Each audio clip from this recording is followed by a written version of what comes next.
Jouw telefoon. Dit was het hier. Hey iedereen, welkom bij deze nieuwe...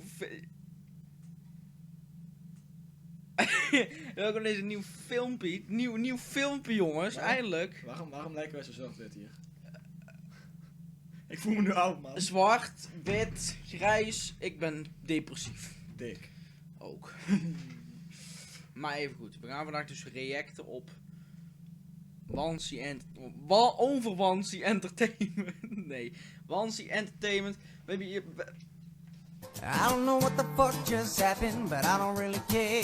I'ma get the fuck up out of here. This shit, I'm out. The stranger met on the way home from work. About 5 years ago, I worked at a job where I would finish late and end up driving home around 1 in the morning. Most of the route I took was in the countryside surrounded by woods. I drove past quite a few people who needed help, so I always had jumper cables, spare gas, and other tools I might need in my car. One rainy night, when I was driving home, I noticed a parked car on the side of the road with their hazard lights on. I pulled over in front of their car and got out to see what was the problem. When I got out, 2 young men in front of their car and got out to see what was the problem. When I got out, 2 young men in their 20s. No. I asked them what the problem was, and one of the men said their car wouldn't start and asked if I could help them. I don't know what it was, but I instantly felt on edge around these guys, like I needed to be on guard or something. I asked one of them to open the hood. I expected one of them to go back in the Oh, je ziet hem niet eens. Oh, de kutsel, je ziet het niet. We zijn te groot. We moeten even wat kleiner. Ja, niet zo klein. Kijk. Oh. car and popped the hood. However, one of them just sort of signaled someone in the car. That's when I really looked into the car and noticed there were 2 more people inside. That's when I felt like something was really wrong. I opened the hood and took a quick look. I noticed one of the men gave a nod to the other men in the car.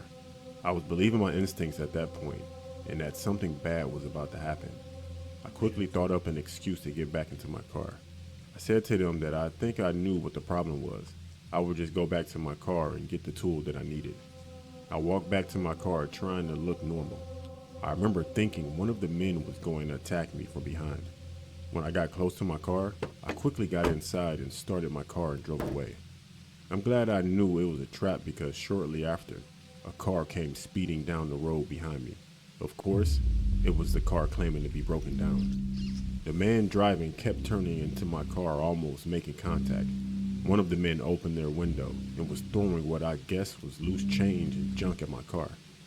The same guy throwing things then pulled out a knife and started scratching and stabbing at the windows, causing them to chip and crack. The driver turned his car into mine, this time making contact. I had to turn my car. Wat is dat voor zielig beukie? Turned his car into mine, this time making contact. I had to turn my car into theirs just so I wouldn't crash off the side of the road. I slammed on my brakes and so did they shortly after. The men then got out of the car and started running toward mine. At that point though, I had already started driving and drove past them in the car. I don't know if I lost them or if they just gave up, as I didn't see them again. I don't know. Waarom regende het in zijn auto? Even eerlijk. Ja, inderdaad. If I lost them or if they just gave up. What the fuck, inderdaad. As I didn't see them again after that. Ze hebben gewoon I dezelfde never filter feared for my gebruikt. life as much as I did that moment. About 3 days later, I read on the news that 2 men had been robbed and severely beaten by a group of men who claimed that their car was broken down. I'm glad I trusted my instincts and knew to leave. Dat lijkt me eigenlijk eerlijk gezegd ook wel eng. Ja, maar hoe moet je dat eigenlijk weten? I don't know, maar het lijkt me eigenlijk eerlijk gezegd wel gewoon eng. Van, als mensen gewoon midden op de weg stilstaan, dan hoef ik ze te helpen, man. Ja, ik ga dat wel doen, maar als ik iets suspicious opmerk, dan ben ik weg. Ja, maar er staan 4 man om een auto te weten en ze zitten zo van, ja, we hebben echt geen idee hoe die auto moet starten. En ik zou dan zitten zo van, kijk, ik weet wel hoe mijn auto start, gewoon sleutel omdraaien. Ja. Dat is hoe mijn auto start. Dat zou ik gewoon doen. Maar ja, nummer 2. Me and my dad almost. This story happened about 5 years ago. On the road. My dad had recently retired, and we had always talked about touring the United States. We bought a third-hand RV and began our road trip around America. We were about halfway through our journey, and so far we had no problems and enjoyed all the places we visited. The RV had a few problems being third-hand, but nothing too serious that we couldn't fix on the side of the road. We were driving late in the evening around 10 o'clock when the RV started to make noises. That was usually an indication to us that we needed to get out and make a few adjustments. We pulled into a parking lot next to a bar and took a look, and I suggested that we take a little break and had a drink in the bar. As we were walking towards the bar, I noticed there were motorcycles parked outside, and it actually looked like a motorcycle gang was hanging around. We were in the bar and we had some food and drinks. At one point, I looked around the bar and I noticed two men who were in motorcycle jackets pointing in our direction. The two men approached us and aggressively told us that we were in their parking spot and needed to move. I knew my dad was going to say something, but I interrupted him before he could speak and said to the two men that we'll move our RV. I wasn't going to cause trouble. These men looked dangerous, and there were more outside. We paid the bill and we left the bar. As we were outside, I remember that we hadn't quite fixed the RV yet. I told my dad to wait inside and I will finish adjusting the RV so we could get back on the road as soon as possible. Waar gaat het naartoe? One of the men who approached us earlier asked why we weren't gone yet. I told him that the RV had some problems and I needed to fix it. The man told me in a very stern voice that we better be going in 5 minutes. He made a point of revealing his handgun as he said this. I quickly finished the RV and we got going again. While we were driving, I heard motorcycles loudly behind us.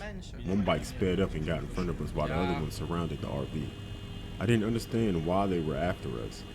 We did everything they said and they were still harassing us. I knew the men were armed, and if we stopped, we were probably going to get hurt or worse. I told my dad to continue driving no matter what. I tried calling the police, but I couldn't get through. My dad said just to keep calling them until they pick up. So that's what I continued to do. And it wasn't long before the engine cut out, and we had no choice but to stop. The men got off their bikes and started approaching the RV, but for some reason they quickly turned around, got on their bikes, and drove away. My dad pointed in front, and he said, "There's the police." We saw flashing lights coming down the road. I got out on the side of the road just to try to stop the police car, but as it got closer, I saw it was an ambulance. The flashing blue and red lights were enough to scare the bikers away. Me and my dad decided to let it go. We fixed the RV and continued our trip. I'm to this day grateful that the blue and red flashing lights saved me and my dad from probably death. This story happened a long time ago when I was in my late teens. I had recently got my first car and I would always drive my friends and I around, usually to a bar called Frank's Bar, that our friend Peter's father. Ik ons ook gewoon doen eigenlijk. Als gewoon een van ons een auto heeft, gewoon, bijvoorbeeld jij naar de auto als eerst, je mij en Ruben en zo gewoon een beetje stuk uit rondscheutelen. Ja, we gaan een cabrio kopen, dus dat is wel lekker. Zitten we daar zo met een zonnebril op. Een dakje open. It had pool tables and darts there, so that's where we hung out most of the time. One night, like most nights, I was driving some friends to the bar. During the drive, a man started driving close to my car, beeping his horn and trying to overtake me. One of my friends said to not let him over in order to annoy him. I didn't let him pass. My friends and I laughed at the man's frustration. For some reason, the man slammed on his brakes, nearly crashing into a barrier on the side of the road. We continued to laugh. Then we arrived at Frank's Bar. We had dinner, played pool, and had a few drinks. As Peter's dad owned the bar, we would always stay late past closing time. My other friends had left a little earlier that night, so it was just me and Peter. It was midnight when I decided it was time to head home. I said bye to Peter and his dad, and I left the bar. When I got outside, I expected my car to be the only one in the parking lot, but there was another car parked near mine. A man was standing outside his car, sipping on a liquor bottle, watching me. I knew right away it was the man that nearly ran off the road. I kept my head down, trying not to make any eye contact, and I got into my car.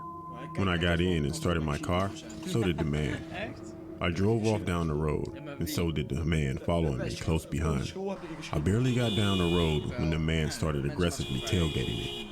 He drove up beside me, waving his hands at me. It looked like he wanted me to pull over. I wasn't going to, and I continued driving and looked away. The man started beeping his horn, and when I looked back at him, he was holding a handgun, pointing it right at me. My instinct was to drive faster, and the man accelerated as well. I saw my mirror, and the man somehow lost control of his car, causing him to swerve. I didn't see what exactly happened as I was focusing on the road, concentrating to driving fast and to get away from this guy. I didn't see that man again that night, and from then on, I always worried when I went back to Frank's bar that I would see that man again. Thankfully, I never did. Die overreden is. Ja, dat bedoel ik. Die waren ze. Nou, dat waren een paar leuke verhalen, hè. Ik dacht gewoon nog één doen. Nee, we zijn al een tijdje bezig. We hebben het al gehad, hè. Mensen, Ik wil geen auto worden. Mensen, ik wil je bedanken voor het kijken naar deze video. Abonneer ook even op Tigo. Het kanaaltje staat onder in de beschrijving. In de beschrijving staat ook het kanaal van Wansie Entertainment. Ga daar ook zeker op kijken. Ook al zijn denk ik de meeste mensen die mij kijken al geabonneerd op hun. Misschien niet, misschien wel. En dan wil ik jullie zeggen, ja, dan wil ik tot de volgende video. Later. Moet je, wacht, wil jij nou wat zeggen? Dit wordt toch niet bekeken?